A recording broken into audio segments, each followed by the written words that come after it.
let's talk about emotional intelligence. So emotional intelligence is repeatedly discussed in terms of coaching work or training work or development work. And a lot of leadership development and coaching is focused on the development of emotional intelligence, because emotional intelligence allows us to relate better to others, to understand the emotions and experiences of others, but also to have a better read on interpersonal dynamics than if we have lower emotional intelligence. So that's all the positives. There's lots of components to emotional intelligence, and there's lots available on the internet to read into it. But one of the things that comes up again and again is this notion of training people to be more emotionally intelligent or coaching them to be. And I often step back, and from an OD background, I would think, why do we need to train people to be emotionally intelligent in this organisation? And the reality is that we learn how to shake hands by observing it being role modelled. We learn what's appropriate to say and what isn't appropriate to say by observing other people.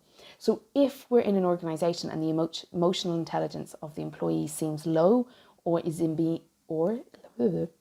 being engaged at a low rate, then it's often a sign that emotional intelligence isn't being role modelled, or maybe isn't being appreciated, being valued or rewarded.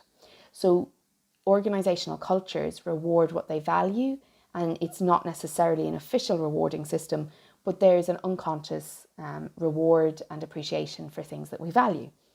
So people who demonstrate skills that we value, we tend to give them positive responses to those skills or those attributes.